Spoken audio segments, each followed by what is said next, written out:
Hi, I'm David Plotz. I'm the CEO of CityCast, a podcast network that includes this show you're listening to, and also 12 other CityCasts in 12 other cities. And each one knows their city as well as your local team knows yours. So isn't it time we connected them? Don't you want to know how they're tackling their bike lane problems and housing challenges and sidewalk dog poop crises? That's why I'm hosting a new podcast called Your City Could Be Better. Because it could be.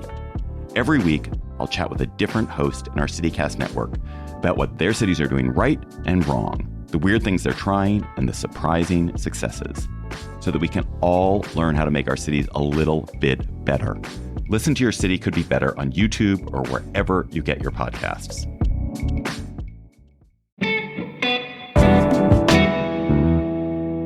Today on CityCast DC, if you've been to great spots like Purple Patch and Mount Pleasant, then you already know that there is a rich history of Filipino culture right here in the DMV. Erwin Tiongson is an amateur historian who walks folks through the area's Filipino historical and cultural landmarks, literally on a walking tour. Erwin joins us to share DC's hidden Filipino history.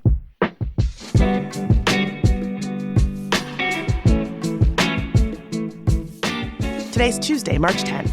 I'm Bridget Todd, and here's what DC is talking about.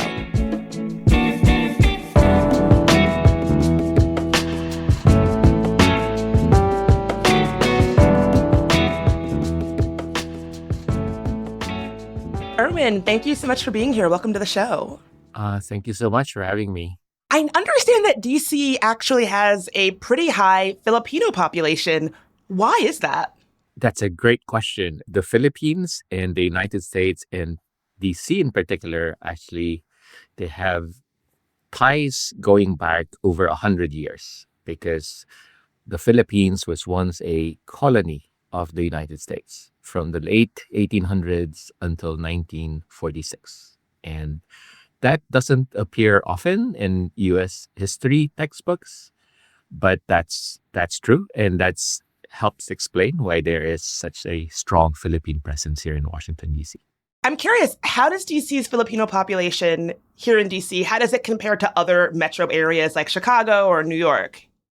I'm not as familiar with current statistics and the profile of the current communities, but in terms of how these communities were first formed, the first Filipino migrants, for example, those who ended up in California tended to be agricultural workers, whereas those who ended up in DC come from a wider variety of backgrounds. So after the Spanish-American War in 1898, the U.S. colonized the Philippines.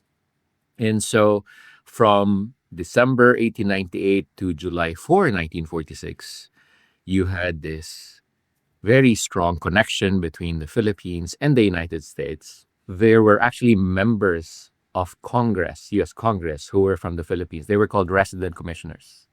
And they were non-voting members of U.S. Congress, but they were nonetheless members of U.S. Congress. And so you had Filipinos who were here in the early 1900s. Eventually, you had staff members of the resident commissioner coming here from the Philippines. And during the Second World War, when the Philippine Commonwealth government was supposedly preparing for full independence, because the Japanese took over the Philippines and occupied it, the Japanese Imperial Army occupied it for 2.5 years, the entire Commonwealth cabinet was in fact here in Washington, D.C. So you can think of that as one particular group, those who have been affiliated with the Philippine government or different agencies or different offices. There was another group. They were called the pensionados. These were the government scholars from the Philippines. You can imagine them as like Fulbright scholars. They started coming here also in the early 1900s. They went to GW, they went to Georgetown.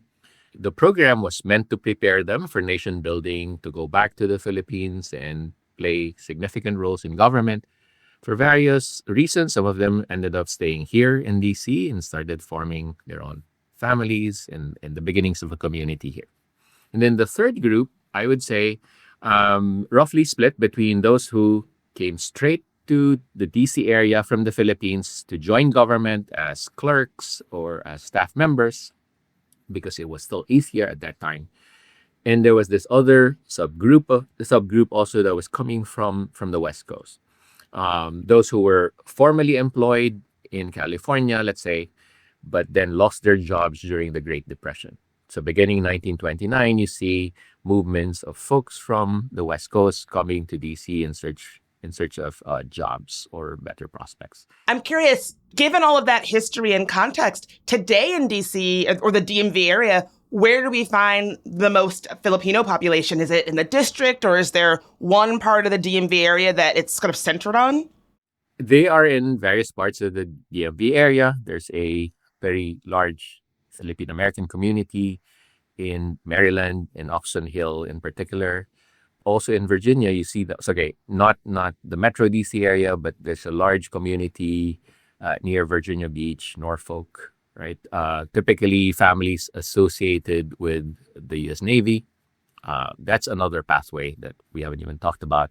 Filipinos coming to the United States through, naval service.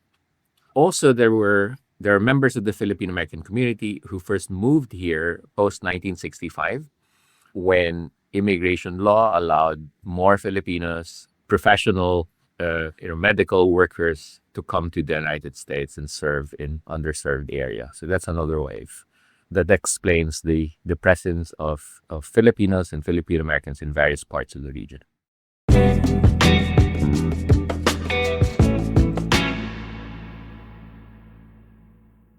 Catch world-class arts in DC this spring for free.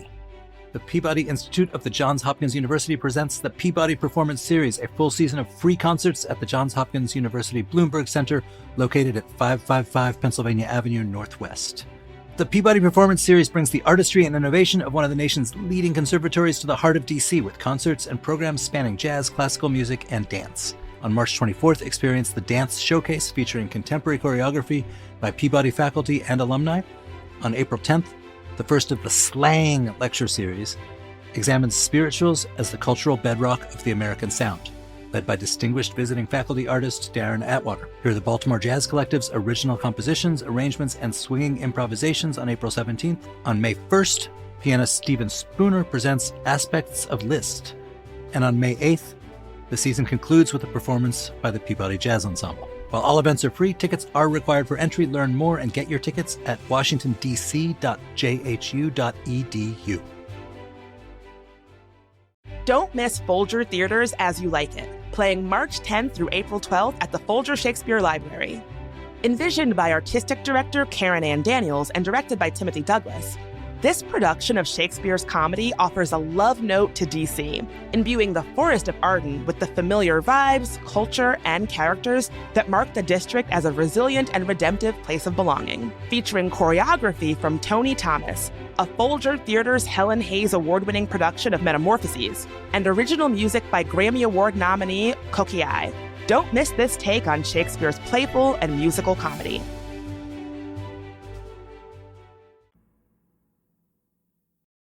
I'm kind of picking up that Filipinos have really had a lot of influence on the district, DC, Maryland, Virginia. Are there ways that you see this population influencing the area? Yes. So in fact, the book that I wrote that was published in 2023, and it's called Philippine American Heritage in Washington, D.C. Here I talk about how, because of the intertwined histories of the United States and the Philippines, you actually see landmarks here in Washington, D.C. that you can tie directly back to the Philippines. So obviously, some of the street names are Philippine influence. There's a Bataan Street near Scott Circle, for example. There's a Corregidor Street. Those are famous places in the Philippines. They're famous battlefields from the beginning of the Second World War. In fact, it's still probably the biggest U.S. military surrender in U.S. military history. Something like 70, so estimates vary, but something like 76,000 Filipino troops and American troops surrendered to the Japanese in spring 1942. So imagine 76,000 battle-weary, wounded, dying Filipino American soldiers being made to march to their prison cells. That would have been like a 60-mile march And so many people died, so many soldiers died during that march to their prison cells. That's why it's known as the Bataan Death March. Now, in 1961, General Carlos Romulo, who himself was a fascinating figure and a long-term resident of Washington, D.C., we can talk about him later if you like. In 1961, he was able to convince the city to name those two streets, framing Scott Circle, to name those two streets after Corregidor and Bataan. And some people thought that that was a mistake. They said, why are you naming streets in Washington, D.C. after military defeats? And he said, we are not commemorating a defeat. We are celebrating the triumph of the human spirit and this deep friendship between the Philippines and the United States that has been sealed in blood. So those are two of the landmarks in Washington, D.C. There's another landmark that very few people know, West Potomac Park, where you will now find the cherry blossoms, right? And the cherry blossoms, we remember those rightfully as a gift from the Japanese government, right? But the real origin of West Potomac Park was a park in the Philippines called Luneta. And at the Luneta in the Philippines, at least in the early 1900s, bands played live as huge crowds of people gather around them. So imagine that would have taken place in the early 1900s. When William Howard Taft became the new president of the United States in 1909, March 1909, his wife, Helen Taft, remembering their life in the Philippines, because the Tafts had lived in the Philippines. William Howard Taft was the Governor General of the Philippines. In fact, he was the first civilian Governor General.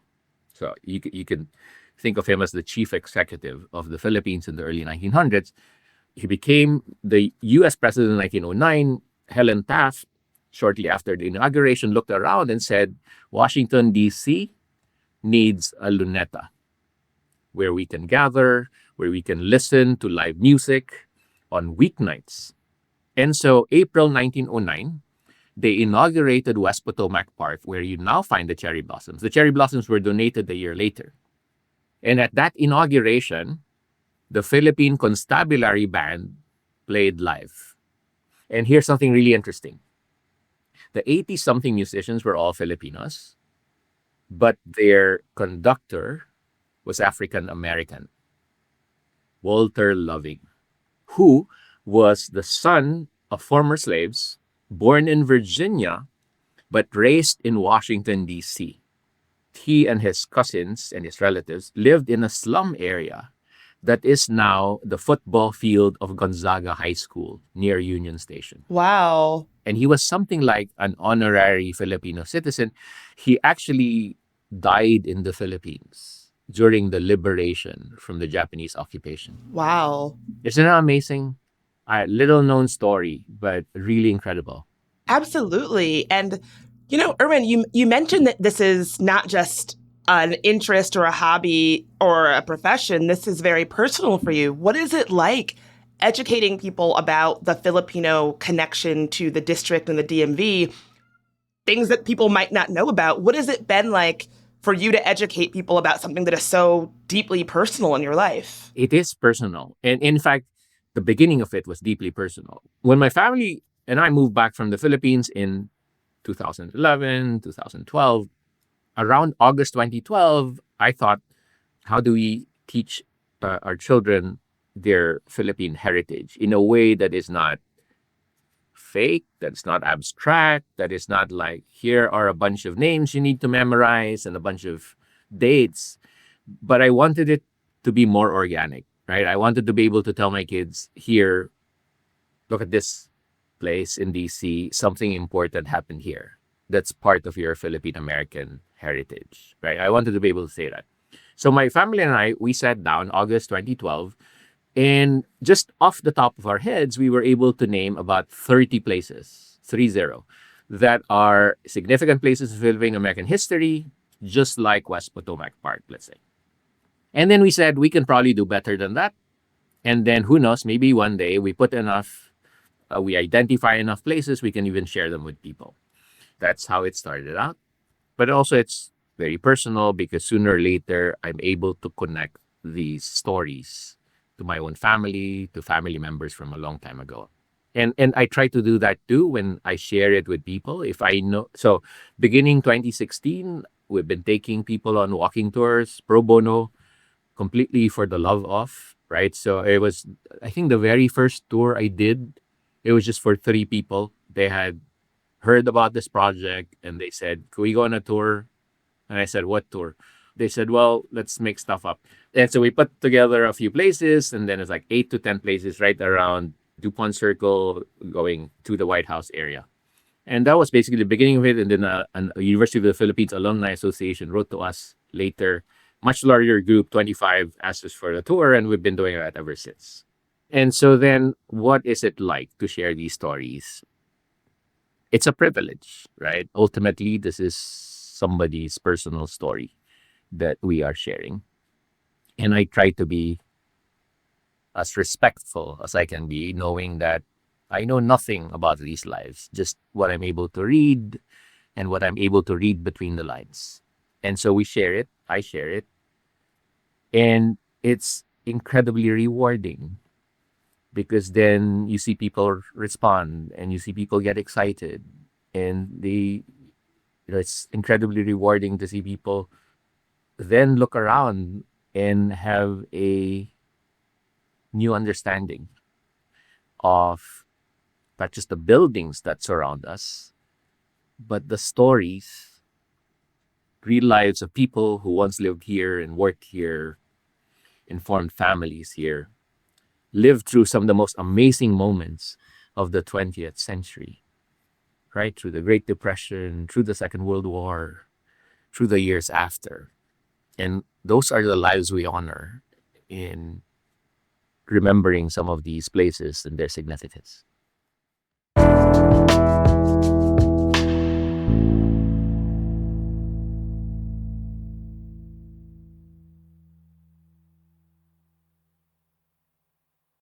Let's switch gears a little bit and talk about one of my favorite things, food. I have very fond memories of standing out in line out front of Bad Saint before it closed, RIP. What are some of your favorite spots to get Filipino food in DC? There's some amazing restaurants here, right? Like Purple Patch. And then just the other night, a friend of mine introduced me to Kayu, like amazing food and new takes on some Philippine favorites. So I ordered this dish expecting it to look a certain way, and then it looked different. And so I was a little skeptical. I tried it. Oh, it was heavenly. But my all-time favorite restaurant doesn't even actually sound like a Filipino restaurant. It's called Fairfax Inn. It doesn't sound Filipino, right? Not at all. It's near Seven Corners. And I always tell friends, now, if you go there and if they see right away that you're likely Filipino, then you get the Filipino menu. Otherwise, you get a more traditional diner's menu, right? You get the pancakes and sausage and bacon and such, and those are great. But there's this other menu where you get all the favorite Philippine dishes, tocino, example, or adobo, or pancit. Can I go in and say, listen, you might not think I'm Filipino, that's fine, but give me the special Filipino Yes. menu, please. That's right. That's right. Yes, please. For people who are listening and they didn't know anything about this and their minds are blown and they want more information, where should they go? How can they go on a tour? People write to me, people write to us and say, "Hey, we heard about this. Can we go on a tour?" And then we say, "Sure." We just try to figure it out. I'm taking people on a tour of a Smithsonian, a Philippine-American exhibit at the Smithsonian that I served on the advisory board of this exhibit. And it's about a community of migrant farmers from the Philippines, a community in Stockton, California. And the exhibit features personal items from their steamer trunks. So imagine that they would have come to the United States in the 1920s by ship, right, by sea. And so imagine that these steamer trunks were their suitcases. That's where they kept all these important personal items from the Philippines, but also throughout their lives here in the United States, that's where they kept their most precious possessions. There's this embroidered pillowcase that was found inside one of these steamer trunks. And it said, "How can you forget me?" So that's the title of the exhibit, "How Can You Forget Me?" Wow. That is beautiful. And it features members of this farming community in Stockton, California. Anyway, so I created a companion tour that explains the backstories of some of these artifacts, but I also tie the exhibit to broader Filipino-American history and then to the Filipino-American community here in Washington, D.C. Well, Erwin, thank you so much for being here. We really appreciate it. We'll see you on these tours. All right. Thank you very much. And we've got some new members to shout out. Welcome Kathleen B., Jamie S., and Sarah R. Thank you so much for joining us. We've also got some member neighborhood shout-outs. Emma S. is giving love to Black Crown Collective's specialty coffee shop. They just opened and they've got espresso, seasonal signature drinks, and coffee offerings from world-renowned producers and roasters. And Adam D. is shouting out DC Brow. Their beer is great, their staff is great, and most impressively, their community involvement is top-notch. Adam is a little bit biased because Adam is a volunteer who helps run their monthly run club, Brow Runners. And you can actually join Brow Runners for a free 5K walk/run. But Adam was loving DC Brow even before any of that. And if you want to become a member and shout out your favorite local business, you can sign up at membership.citycast.fm. It's only $10 a month or $100 for the year. Members get ad-free listening, an exclusive events newsletter, and members-only events. And speaking of that, a plan with Erwin is in the works for a members-only Filipino walking tour. So keep your eyes peeled for an email about that.